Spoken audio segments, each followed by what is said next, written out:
हरे कृष्णा। तो चित्रकूट धाम का यह हमारा दूसरा दिन है। तो भगवान सीताराम लक्ष्मण के कई लीला स्थलियों के दर्शन कल से हम कर रहे हैं। तो आज भी कुछ लीला स्थलियों का दर्शन करेंगे, जैसे सीताकुंड आदि हैं।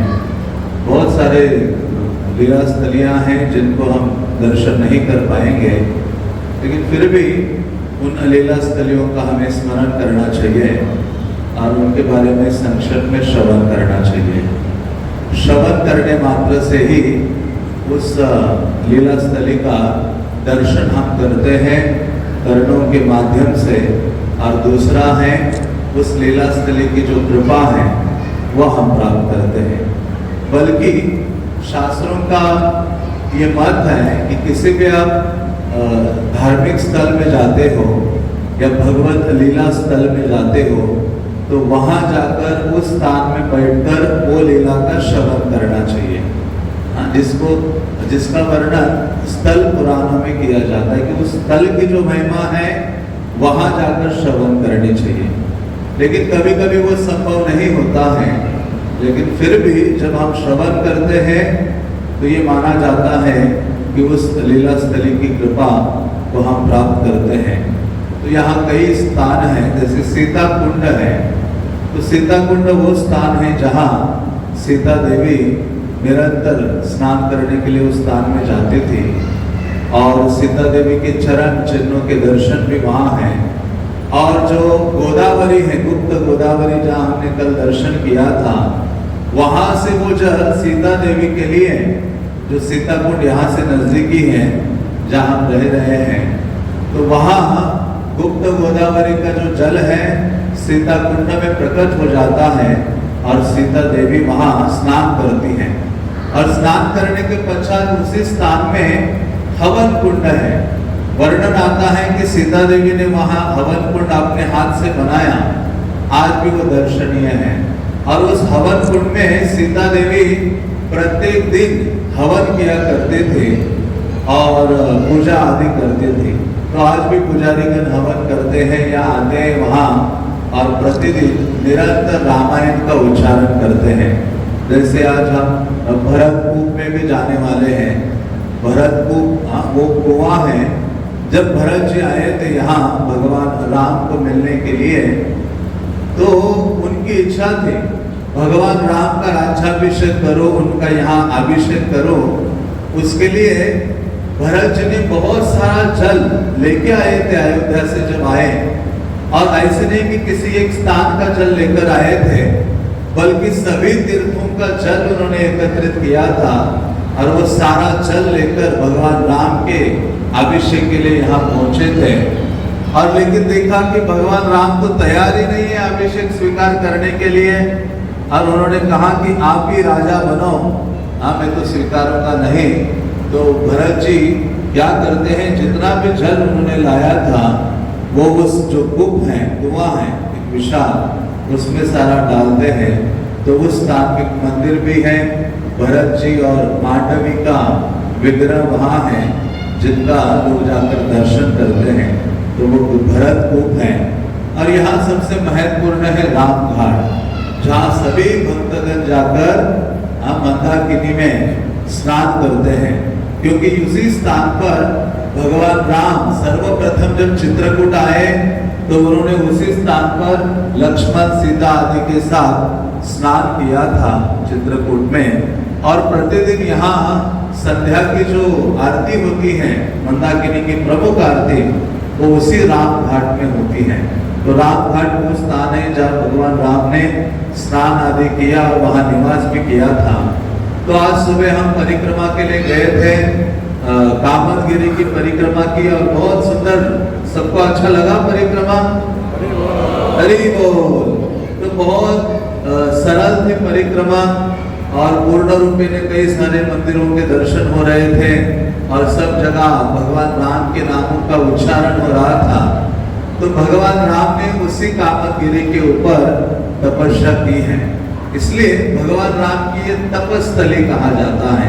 जैसे मैंने कल कहा था, जन्मस्थली अयोध्या है, और उनकी परिणय स्थली, विवाह स्थली मिथिला है, और भगवान की जो तपस्थली है चित्रकूट है, और उनकी रणस्थली है वो कौन सा है? लंका है, जहां रण युद्ध किया था। तो इस प्रकार से जब तपस्थली में भगवान उस पर्वत के ऊपर निवास करते थे या तप आदि करते थे, सीता देवी के साथ विहार करते थे, और भगवान जो लक्ष्मण जी हैं, आप जाते जाते लक्ष्मण पहाड़ी भी देखी होगी, आपके लेफ्ट साइड में थी जहां रोपवे भी था। तो लक्ष्मण जी वहां बैठकर सीता और राम जी के रक्षार्थ वहां खड़े रहते थे, बैठ जाते थे, और ये उनकी सेवा होती थी।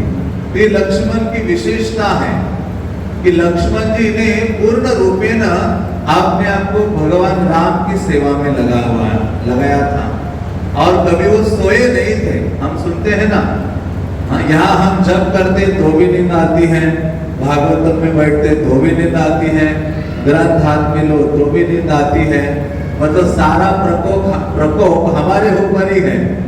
तो जब लक्ष्मण जी को सेवा करने थी, तो निद्रा देवी के लिए कोई स्थान नहीं था। तो उस निद्रा देवी ने कहा मेरे लिए आश्रय दे दो, कहाँ मैं निवास करूंगी? तो लक्ष्मण जी ने कहा मेरी जो पत्नी है ना उर्मिला, उसके ऊपर जाकर हावी हो जाओ। तो मानो उनकी पत्नी उर्मिला ने कितनी बड़ा सहायता की है भगवान राम की सेवा में। उनका बहुत बड़ा वो है, क्या कहते हैं, त्याग और समर्पण है भगवान राम की सेवा में। मतलब नींद को भी स्वीकार करना, जिसके द्वारा मेरे पति लक्ष्मण इसकी सेवा में लग जाए, भगवान राम की सेवा में लग जाए। तो ये और उर्मिला की विशेषता क्या है? कभी उन्होंने आगे नहीं आई है, सदैव अपने पति लक्ष्मण को आगे रखा है सेवा के लिए। ज्यादातर उनके बारे में किसी को पता नहीं है। ऐसे बहुत अद्भुत विचार है उर्मिला जी के बारे में। तो निद्रा देवी ने उनका आश्रय लिया था, और जो थोड़ी बची कुछ निद्रा है, तो निद्रा देवी ने कहा था आगे चलकर एक बहुत बड़ा ऑर्गेनाइजेशन आएगा कलियुगा में, और जिसका नाम क्या होगा? इस्कॉन होगा। भगवान के महान भक्त उसकी स्थापना करेंगे। और क्योंकि ये जो निद्रा देवी है वो सती स्त्री है, और सती कोई असत कार्य में या असत स्थान में नहीं जाते। जहां सत कार्य होते हैं वहीं सती स्त्री पहुंचती है। तो ये निद्रा देवी को कहा कि आप तो सती हो, तो आप सत कार्य जहां होते वहां ही जाओगे। तो उस समय सत कार्य होंगे जब ये लोग हरि नाम का जप करेंगे, ये लोग भागवतम कक्षा में बैठेंगे कथा सुनने के लिए, तब तुम क्या हो जाओ? वहां पहुंच जाओ। तो कुछ लोग उनको आश्रय देते हैं प्रवचन के दरमियान, और वो पूरा विश्राम करते हैं। तो लक्ष्मण जी ने बहुत बड़ी सेवा की है निरंतर भगवान राम के लिए। इसलिए लक्ष्मण से हमें सीखना चाहिए, भगवान की सेवा में सदा जगे रहना चाहिए। क्या होना चाहिए? जगे रहना। इसलिए चैतन्य महाप्रभु आए हैं, जीव जागो गोरा चांद बोले। जीवों को जगाने के लिए चैतन्य महाप्रभु आए हैं, और इस प्रकार से चैतन्य महाप्रभु जगाते हैं नाम संकीर्तन के माध्यम से। तो और एक यहाँ स्थान है जिनका हमने कल वर्णन किया था, मत्स्य गजेंद्रनाथ जो शिव जी हैं, उनका मंदिर है। कल हमने सुना था लक्ष्मण गए थे उनको पूछने के लिए कि हम चित्रकूट में रहे या ना रहे। उन्होंने कहा आप आपके 2 इंद्रियों पर विजय करना होगा, कंट्रोल करनी होगी। आपकी जो 2 इंद्रियां हैं, भोग करने की प्रवृत्ति और जिह्वा के द्वारा नाना प्रकार के स्वाद, और दूसरा है प्रजल्पा जो ग्राम्य वार्ता है, उससे दूर रहना चाहिए। और एक स्थान है जिसको कहा जाता है रामशैया। रामशैया जहाँ सीता देवी और राम जी ने शयन किया था, वो सुंदर पत्थर है, और वो दोनों के बीच में और उनका जो धनुष बाण था वो भी शयन करता है। तो ऐसा वो स्थान है, और उसी के निकट लक्ष्मण चौकी है जहाँ लक्ष्मण जी शयन करते थे। शयन क्या, वो बैठे रहते थे गार्ड का, मतलब गार्ड के रूप में उनकी रक्षा के लिए। तो इस प्रकार से ऐसे कई लीला स्थान हैं। गुप्त गोदावरी इतना अद्भुत स्थल था जिसका कल हमने दर्शन किया। कितने लोग उस पानी में गए अंदर? अरे वो बहुत विलक्षण अनुभव है, लाइफ टाइम मेमोरी है वो, वहां अंदर प्रवेश करना और गुप्त गोदावरी का दर्शन करना। तो ऐसा गुप्त गोदावरी ऐसे कहा जाता है, राम और लक्ष्मण उसी स्थान में अपनी सभा किया करते थे कभी कभी। और देवताओं ने जो विचार किया कि अरे प्रभु राम यहाँ कंदराओं में आते हैं, वन में भ्रमण करते हैं, उनकी सेवा के लिए जल आदि की आवश्यकता है, तो गोदावरी को प्रार्थना की और गोदावरी देवी तो तैयार है भगवान राम की निरंतर सेवा के लिए।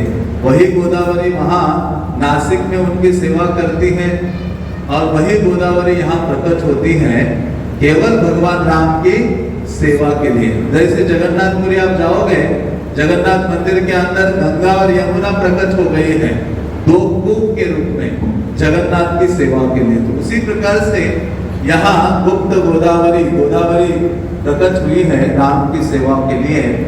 और यहाँ एक पहाड़ भी है दूसरा जिसको कहते हैं कलंजर, जो वो पहाड़ है जहाँ भागवतम में हम राजा भरत की जो कथा सुनते हैं, और भरत महाराज वहाँ हिरण बने थे। हाँ, जब हिरण के प्रति आसक्त हो गए और हिरण बने तो वो यहाँ नजदीक ही वो स्थान है जहाँ नीलकंठ है, शिव जी है, सीता सेज नामक स्थान है, राम कटोरा सरोवर है वहाँ, और पाताल गंगा भी है, वो भी एक रमणीक स्थान है। और हम जहाँ जाएंगे आज दोपहर के बाद, एक स्थल है जिसको कहते हैं हनुमान धारा, जहाँ हनुमान जी का मंदिर है और बहुत ऊंचाई पर है, लगभग 400 सीढ़ियाँ चढ़नी होती है। और वहाँ सीता रसोई है, सीता देवी वहाँ ही कुकिंग करते थे भगवान राम के लिए, लक्ष्मण आदि के लिए।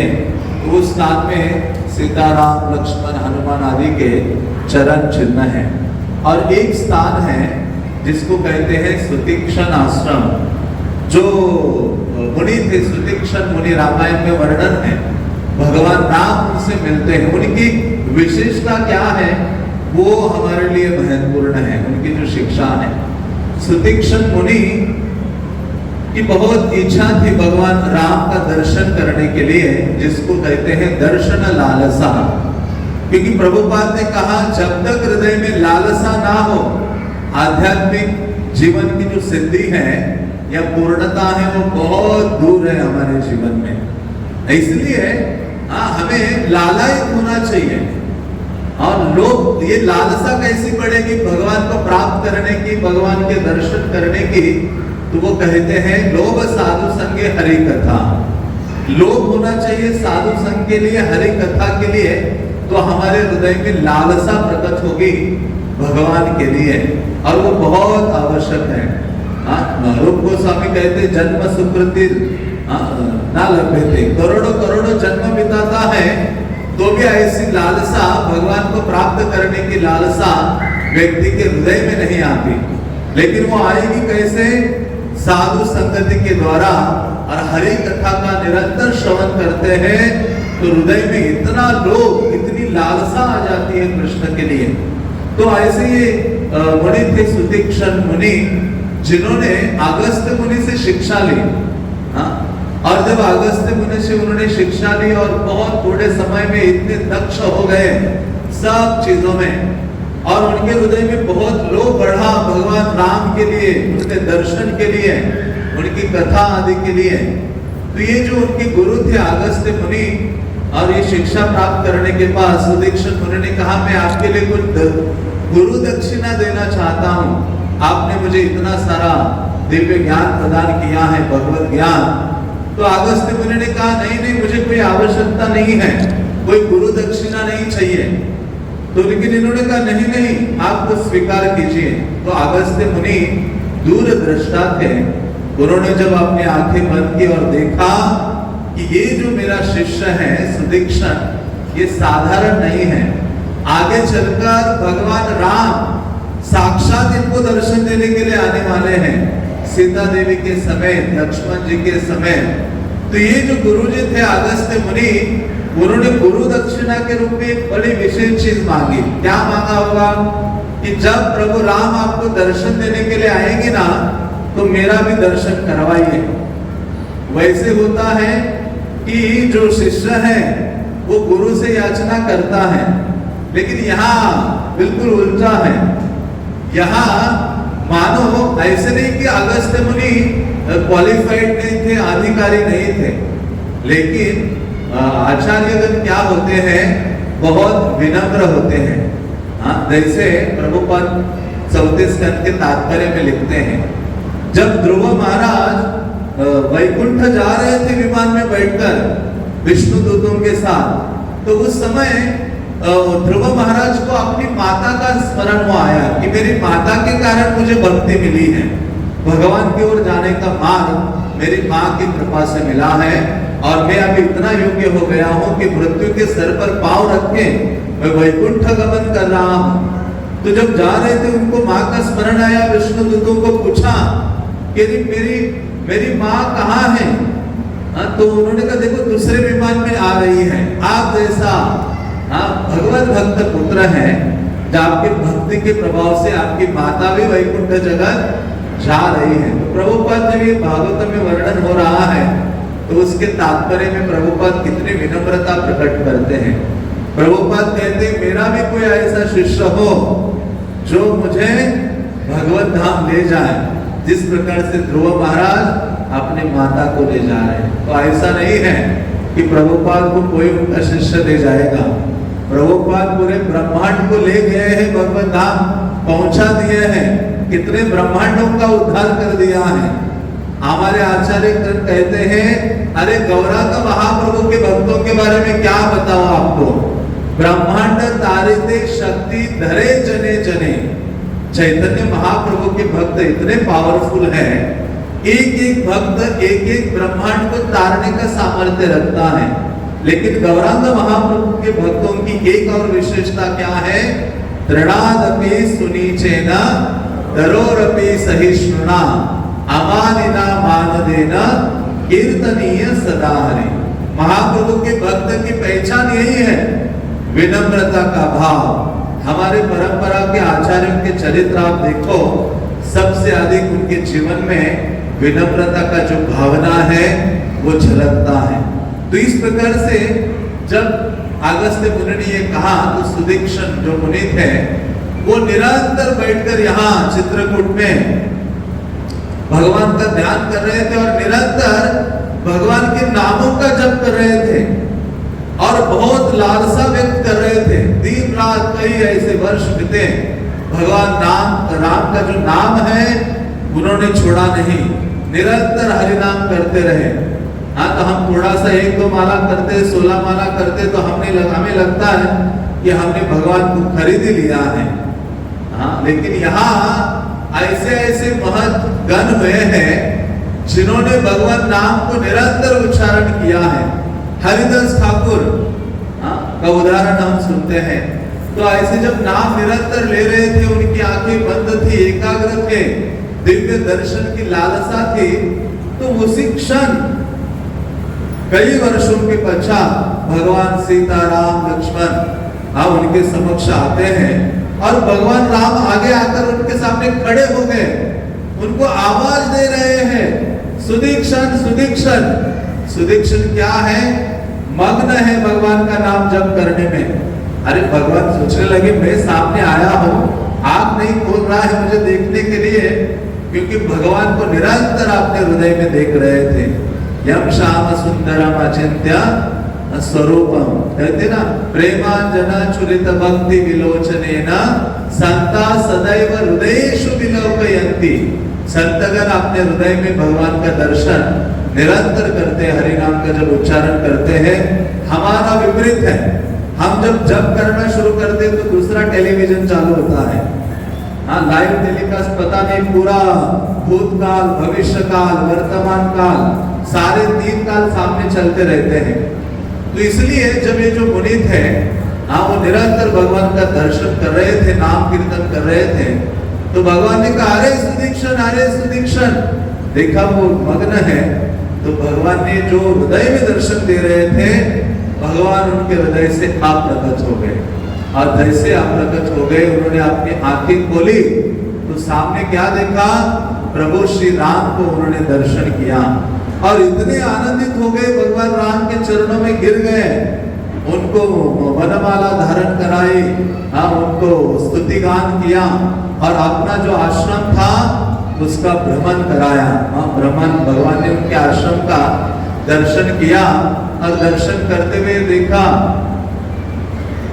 बहुत हड्डियों का ढेर लगा हुआ है एक कोने में। उन्होंने ये क्या है? उन्होंने कहा ये तो जो ये असुरगण आते हैं, ये सारे ऋषि मुनियों की हड्डियां हैं, जिनका ये पहाड़ बना हुआ है। भगवान राम ने वहां जोर से शपथ ली, कहा कि मैं सारे राक्षसों का संहार करूंगा। इस प्रकार से भगवान राम ये वचन लेते हैं और ये जो मुनि है उनका जो हरि नाम का उच्चारण है, जिसके द्वारा भगवान राम उनके जीवन में स्वयं प्रकट हो जाते हैं। तो चित्रकूट को हमें अपने साथ ले जाना है। कल हम निकलेंगे तो चित्रकूट को साथ ले जाना है, तो क्या करना होगा? भगवान के जो नाम है उसका उच्चारण करने के लिए हमें और गंभीर होना चाहिए और भगवान की जो लीला कथा है उसको सुनने के लिए और लालायित होना चाहिए और भगवान के बारे में और जानने के लिए उत्साहित रहना चाहिए सदैव। एक जो भक्त भगवान की ओर अग्रसर हो रहा है, चल रहा है, तो उसको सदैव भगवान के बारे में जानने के लिए, भगवान के बारे में श्रवण करने के लिए, भगवान के नामों का उच्चारण करने के लिए उत्साहित रहना चाहिए, क्योंकि भगवान का नाम और भगवान में कोई अंतर नहीं है। कली काले नाम रूपे कृष्ण अवतार, इसीलिए कहा गया है नाम संकीर्तनम यश सर्व पाप प्रणाशनम। भागवतम के अंत में वर्णन आता है। भागवतम तो शुरुआत में भगवान नाम का वर्णन करता है, मध्य में भगवान नाम का वर्णन करता है, अंत में भी भगवान नाम का वर्णन करता है। तो इसी कारण से हमें ये जो मुनि है उनके इस आचरण से इस बात पर अपने जीवन में जोर देना चाहिए कि मेरी जो जीवा है भगवान नाम का उच्चारण करने के लिए दी है। इस जीवा का सर्वोच्च हित क्या है? कृष्ण नाम का उससे उच्चारण हो जाना चाहिए। कितने ऐसे ऋषि मुनि हैं जिन्होंने इतनी प्रार्थना लिखी है अपनी जीवा के लिए। अरे जीवा, तुम क्या करो? भगवान का जो अमृतमय नाम है ना, उसका निरंतर उच्चारण करो। मैं तुम्हें दंडवत प्रणाम करता हूं। तो ये जीवा की हमें सहायता है। इसलिए जीवा असती, जीवा को असती कब कहता है? भागवतम दूसरा स्कंद वो कहता है कि जीवा असती है जब वो कृष्ण नाम का उच्चारण नहीं करती, और जीवा सती है जब वो क्या करती है? हरे कृष्णा कृष्णा कृष्णा हरे हरे, हरे राम राम राम हरे हरे। इसलिए पुराण कहते हैं मंत्रास्तु कृष्ण देवश साक्षात भगवतो हरे। ये जो मंत्र है ना कृष्ण नाम, साक्षात भगवतो हरे। साक्षात कौन है? भगवान हरि है। इस कारण से भगवान का नाम का उच्चारण करना हमारे जीवन में बढ़ाना चाहिए, क्योंकि भक्तिविनोद ठाकुर कहते हैं आतएव नाम मात्र वैष्णवेर धर्म नामे प्रस्फुटित है रूप गुण कर्म। तो भक्तिविनोद ठाकुर हरिनाम चिंतामणि में लिखते हैं कि आतएव नाम मात्र वैष्णवेर धर्म। हम सब वैष्णव बने हैं या बनने का प्रयास कर रहे हैं, तो वैष्णव का प्रमुख धर्म क्या है? हरे कृष्णा कृष्णा कृष्णा हरे हरे, हरे राम राम राम हरे हरे। अतएव नाम मात्र, केवल हरि नाम का उच्चारण करना ये वैष्णव का एकमात्र धर्म है, क्योंकि नाम के द्वारा क्या प्रकट होगा हमारे हृदय में? नामे प्रस्फुटित है, प्रकाशित होगा। हाँ, रूप गुण कर्म, भगवान का रूप, भगवान के गुण, भगवान के जो दिव्य लीला है, कार्यकलाप है, वो हमारे हृदय में प्रकट होंगे। हाँ, इसलिए ये नहीं कि भगवान के रूप को देखने का प्रयास करना चाहिए, हमारा फोकस होना चाहिए भगवान के नाम का उच्चारण करने के लिए। गंभीरता से, अपराधों से रहे, हाँ, याचना के भाव में भगवान नाम का उच्चारण करेंगे तो नाम के प्रभाव से क्या होगा? भगवान का रूप हमारे मानस पटल पर प्रकाशित होगा, भगवान के जो विभिन्न गुण हैं वो हमारे हृदय में प्रकट होंगे, और भगवान की जितनी दिव्य लीलाएं हैं वो हमारे हृदय में संचारित होंगी। इसलिए आप देखिए, जितने भी महान महान आचार्य गण हुए हैं, उन्होंने नाम भजन किया है, जिसके बलबूते पर उन जो भगवत लीलाएं हैं उनके हृदय से ऐसे निकल रही है। श्रील प्रभुपाद कहते हैं, हर क्षण भगवान का मैं नाम लेता हूँ। किसी ने कहा, स्वामी जी आप तो इतने व्यस्त रहते हैं, आप हरि नाम कब करते हैं? प्रभुपाद ने कहा, देखो मेरे पीठ में आकर कान लगाओ। तो एक व्यक्ति ने ऐसे प्रभुपाद के पीठ में कान लगाया, तो उसको कौन सी आवाज आ रही थी? हरे कृष्णा, हरे कृष्णा, कृष्णा, बहुत कम आवाज है। हरे राम, राम राम, जोर से सांस लीजिए, सीधा हो जाइए, भगवान का स्मरण कीजिए और पूरा शक्ति लगाइए, जितना शक्ति दिया है ना आपको भगवान ने, और भगवान को पुकारेंगे हम जोर से एक साथ, क्योंकि कलयुग में किसमें शक्ति है? संग में शक्ति है। इसलिए नाम को भक्तों के संग में उच्चारण करने के लिए हमें आलसी नहीं होना है। एक समय आएगा, वृद्धावस्था आएगी, जितना चिल्लाना चाहे तो भी नहीं होगा। इसलिए राजा कुलशेखर कृष्ण त्वदीय पद पंकज पंजरांतम आद्यो में विशतु मानस राजहंस प्राण प्रणय समय कफवात पित्ते कंठावरोधन विदो स्मरणं कुतस्ते। हे कृष्ण, ये प्रभुपाद की फेवरेट श्लोक था, प्रार्थना थी। वो कहते कि हे प्रभु, अभी मैं स्वस्थ हूँ, अभी मेरा मन लगने दो, लग रहा है आप में। वृद्धावस्था आएगी तो कफवात पित्त से मेरा शरीर जर्जरित हो जाएगा, आपके नाम का उच्चारण मेरे कंठ से नहीं कर पाऊंगा, अभी मुझे करने दीजिए। तो इसलिए अभी शक्ति है, शक्ति विहीन होने से पहले हम भगवान को पुकारिए, और एक साथ जब पुकारते हैं ना, कृष्ण पर बहुत गहरा प्रभाव पड़ता है, भगवान का हृदय पिघल जाता है और कृपा करते हैं। क्या कृपा करते हैं? नाम लेने की शक्ति हमें देते हैं। भगवान की कृपा से ही नाम लेने के लिए हम और शक्ति संपन्न होते हैं। इसलिए हमें संग में नाम उच्चारण करना चाहिए। हाथ ऊपर कीजिए और पूरा जोर लगाइए। चित्रकूट धाम में आप हैं, ये वैष्णवों की भूमि है, ऋषि मुनियों की भूमि है, यहाँ सबसे अधिक हरि नाम का उच्चारण हुआ है और हो रहा है और आगे भी होगा। तो हमारा ये अवसर है, भगवान राम, सीता, लक्ष्मण आदि ने कृपा की है, प्रभुपाद गुरु महाराज ने कृपा की कि हमें आने का अवसर मिला है और यहाँ आकर कृष्ण नाम का उच्चारण करेंगे। हरे कृष्णा, हरे कृष्णा, हरे हरे, हरे राम, राम राम, हरे हरे। ये शक्ति है। हनुमान जी ने जब समंदर लांग के वहां पहुंचे ना सीता देवी के पास अशोक वाटिका में, तो सीता देवी ने कहा, अरे बड़े बड़े लोग नहीं थे पार कर सकते, आप तो एक साधारण वानर हो। ये जो रावण भी है पुष्पक विमान लेकर आया था, आप कैसे पहुंच पाए? तो उन्होंने कहा, भगवान राम का ये जो नाम है ना, उसके प्रभाव से मैंने ये जो दुर्लभ के सागर है उसको पार कर दिया है। तो हमारे लिए भव सागर क्या है? हाँ, तो इसलिए भव सागर को पार करना है तो भगवान का नाम जोश शोध उत्साह से लेना चाहिए। सुबह उठते ही क्या करना चाहिए? ये जो पागल मन है उसको झाड़ू या जूते से मारना चाहिए और कृष्ण नाम लेने के लिए ऐसा जोश लाना चाहिए।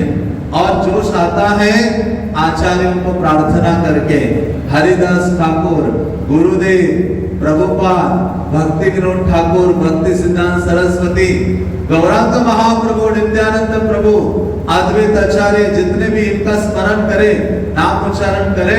इसलिए तो भक्ति विनोद ठाकुर ने कहा है, एकाकी आमार नाय पाय बल, हरि नाम संकीर्तने, तुम्ही कृपा करी, श्रद्धा बिंदु दिया, देह कृष्ण नाम धने। मुझ में अकेले में शक्ति नहीं है, इसलिए ये इस पर गर्व नहीं होना चाहिए कि मुझे किसी की आवश्यकता नहीं है। उसका मरण निश्चित है, भक्तिमय जीवन में उसका मृत्यु निश्चित है। सदैव ये अनुभव करना चाहिए, मेरे लिए हर भक्त मेरे आध्यात्मिक जीवन में महत्वपूर्ण है। मुझे सब भक्त की आवश्यकता है, नया है, पुराना है, अब बड़ा है, छोटा है, यही भाव होना चाहिए। तो कभी भी अपराध हमसे होगा नहीं, और भगवत कृपा हमारे जीवन में बढ़ेगी, और कृपा के द्वारा ही ये कृष्ण नाम हमारे जीवा पर नृत्य करने लगता है। इसलिए ये आवश्यक है, जीवन की सफलता है। तो भगवान राम को यहाँ से हमें लेके जाना है अपने साथ। तो कैसे लेके जाएंगे हम? हरे कृष्णा कृष्णा कृष्णा हरे हरे, हरे राम राम राम हरे हरे। हरि नाम संकीर्तन,